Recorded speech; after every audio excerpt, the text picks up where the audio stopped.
अस्सलामुअलैकुम मुअज़्ज़िज़ नाज़रीन। शर्फ़ शम्स के मौके पर लोहे ख़ातम सुलेमानी शर्फ़ शम्स आप दोस्तों के लिए लेकर हाज़िर हूँ।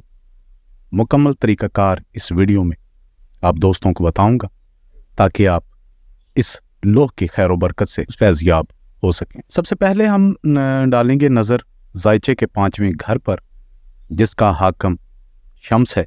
बुर्ज असद 5वां घर और हाकम इसका है शम्स।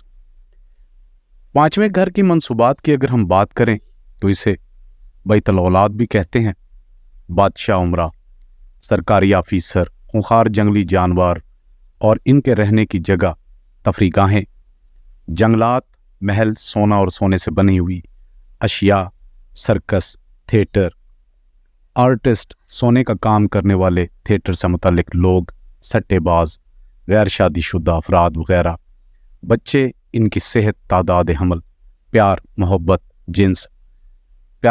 जिन्स मुखालिफ के साथ, महबूब, माशूक, आशिक, जुआ, कमारबाजी, ताश, शर्त, रेस, इनामुल रुपया, लॉटरी, इनामी बांड, ये तमाम चीज़ें।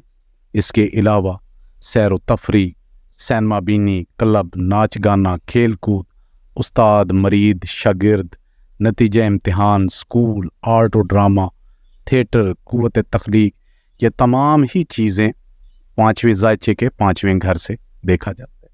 अगर किसी शख्स के ज़ायचे में शम्स अच्छी पोजीशन पर हो, शम्स को बुर्ज हमल के 19 दर्जे पर शर्फ और बुर्ज मीज़ान के 19 दर्जे पर हबूत होता है। शम्स की दोस्ती कमर मरीख और मुश्तरी से और दुश्मनी ज़ुहल व ज़हरा से, जबकि सितारा अतारत गैर जानबदार है। अगर किसी के ज़ायचे में सितारा शम्स शर्फ याफ्ता हो, यानी बुर्ज हमल में या बुर्ज हमल के 19 दर्जों के आस पास हो, तो मौलूद नेकोकार, मगरूर, आदिल, अक्लमंद, होशियार, साहिब माल व दौलत होता है।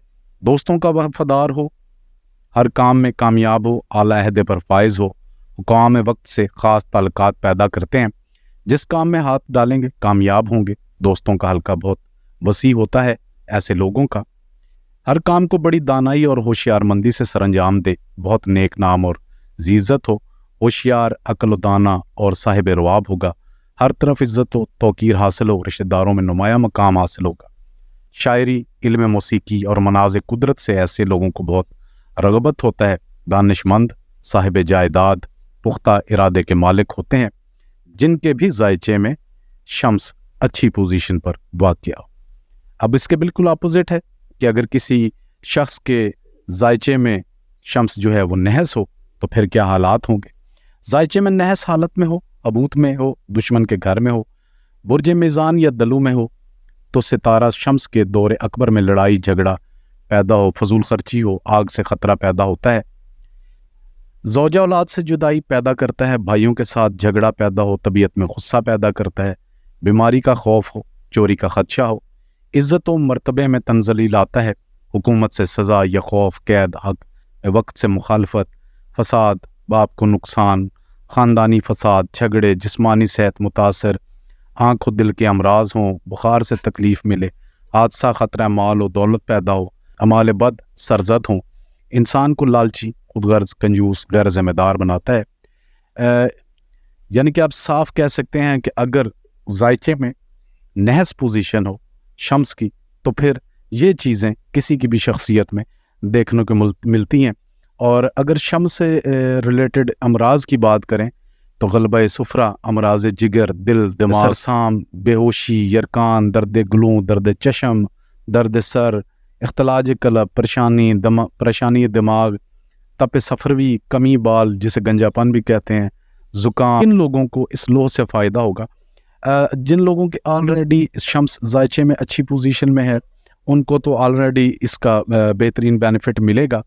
लेकिन वो अफराद जो इस वक्त शम्स की नहुसत से गुज़र रहे हैं, और जो चीज़ें मैंने अभी आप दोस्तों को बताई हैं, अगर किसी को अपने ज़ायचे में इस तरह की चीज़ें या अपनी ज़िंदगी में इस तरह की चीज़ें नज़र आती हैं, तो वो अपना ज़ायचा ज़रूर बनवाएं और कम से कम अपने ज़ायचे में शम्स की पोजीशन को ज़रूर क्लियर करवाएं। बहरहाल चलते हैं अपने लोह की जानब। ख़ातम सुलेमानी शर्फ़ शम्स का लोह है।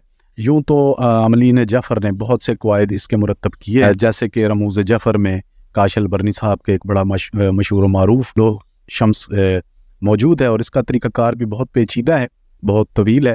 پہلے میں نے سوچا تھا کہ آپ دوستوں کے لیے اس کے طریقے کو واضح کروں، مگر ایک سمپل سا لوح آپ دوستوں کے لیے لے کر آیا ہوں تاکہ آپ تمام احباب اس سے فائدہ اٹھائیں اور مجھے دعاؤں میں یاد رکھیں۔ نقش کا جو ٹائم ہوگا وہ ہے 23 اپریل 1:35 پر شرف شمس کا بحساب ویدک ٹائم ہے۔ میں یہاں پر بحساب ویدک کی بات کر رہا ہوں، ہم بخور کی بات کریں گے تو جو شمس کا بخور ہے وہ عود اور دار چینی، خوشبو میں بخیلی مت کیجیے گا، چاہیں تو سندل سرخ بھی آپ استعمال کر سکتے ہیں، اس کا بندوبست کریں، اور 21 عدد لڈو یہ آپ نے رکھنا ہے تاکہ ختم دے کر جو ہے وہ اس کو بچوں میں تقسیم کریں۔ رجال الغیب کا خیال رکھیے گا، رجال الغیب کا نقشہ میں نے اپنے پچھلی ویڈیو میں آپ دوستوں کے لیے اپنی ویڈیو میں دے چکا ہوں، تو رجال الغیب کا خیال رکھیں۔ سورت شمس کی تلاوت کریں، نقش بنانے سے پہلے اپنے لیے لوح جو ہے لوح شرف شمس آپ مرتب کریں۔ طریقہ کار بہت سمپل سا ہے، نقش آپ کے سامنے ہے، مکمل چال کے مطابق نقش کو تحریر کریں، اور جب آپ کا نقش تحریر ہو جائے تو اس کے بعد اس کی بیک سائڈ پہ دوسرا حصہ جو ہے وہ بیک سائڈ پہ آپ اس کو جو ہے کسی بھی نوکیلی چیز سے، چاندی کے اوپر چاہیں تو چاندی کے اوپر آپ بنوائیں، اور اس کے بعد اس پر گولڈ پلیٹڈ کروا کو بینیفٹ مل سکے۔ تو مکمل شرائط کے ساتھ آپ اس لوگ کو بنائیں، مکمل طریقہ کار آپ دوستوں کے سامنے ہے، فرنٹ سائڈ کا حصہ بھی آپ دوستوں کے سامنے ہے، بیک سائڈ کا حصہ بھی آپ دوستوں کے سامنے ہے، نوکیلی چیز سے بنا لیں اور اس کو اپنے استعمال میں لائیں۔ نیکسٹ ڈے صبح نماز فجر پڑھیں، اس کے بعد کھلے آسمان کے نیچے جو ہے وہ سورہ شمس کی تلاوت شروع کریں، بے شک قرآن مجید سے دیکھ کر سورت شمس کی تلاوت کریں۔ اس کے بعد رائٹ سائڈ پہ رائٹ ہاتھ میں اپنے جو ہے وہ لوح کو بلند کریں جس وقت سورج جو ہے وہ نکلنا شروع ہو، اور اس کے بعد آپ دعا کریں جس وقت آپ سورہ شمس کی تلاوت کو ختم کر لیں۔ اس کے بعد اللہ تعالیٰ سے دعا کریں کہ اللہ تعالیٰ اس میں جو بھی پازیٹیو انرجی ہے یا کلام کی جو بھی برکتیں ہیں، اس میں جو سائڈوں پہ لکھا ہے وہ سورۃ بقرہ کی آیت نمبر 163 کی آیت۔ جیسے کہ میں نے آپ دوستوں کو 5ویں گھر کی منصوبات کے بارے میں بتایا ہے، تو ایسے افراد جو اولاد، ترقی و تنزلی جیسے مسئلے سے دوچار ہیں، یا پھر وہ افراد جو پرائز بانڈ وغیرہ میں دلچسپی لیتے ہیں، ان کے لیے یہ لوح خاص تحفہ ہے۔ انشاءاللہ اگر مکمل شرائط کے ساتھ لوح کو بنا کر پاس رکھیں گے تو اللہ نے چاہا تو ضرور باعث برکت ہوگا۔ میں نے بھرپور کوشش کی ہے کہ آپ دوستوں کو ایک ایک چیز جو ہے وہ بآسانی سمجھا سکوں، مگر پھر بھی اگر کسی دوست کو کوئی بات سمجھ نہ آئی ہو تو وہ مجھ سے کمنٹس میں پوچھ سکتا ہے یا میرے نمبر پر رابطہ کر کے مجھ سے پوچھ سکتا ہے۔ باقی وہ دوست جو لوح خود نہ بنا سکیں، اپنا لوح استخراج کروانا چاہیں، وہ مجھ سے جو ہے وہ اپنا لوح استخراج کروا سکتے ہیں۔ میں نے کوشش کی ہے کہ آپ دوستوں کو بھرپور طریقے سے جو ہے وہ تمام طریقہ کار سمجھا سکوں، لیکن پھر بھی اگر کہیں کوئی کمی رہ گئی ہو اور آپ دوستوں کو کوئی چیز سمجھ نہ آئی ہو تو آپ مجھ سے پوچھ سکتے ہیں۔ اس کے علاوہ اگر کوئی شخص اپنا ذائچہ بنوانا چاہے یا کسی روحانی مسئلے سے دوچار ہے تو وہ بذریعہ علم الجفر اپنے سوال کا جواب جو ہے وہ حاصل کر سکتا ہے۔ انشاءاللہ آپ دوستوں سے دوبارہ ملاقات ہوگی۔ مجھے دیں اجازت، آپ کا بھائی ایم اے کاظمی۔ اللہ حافظ۔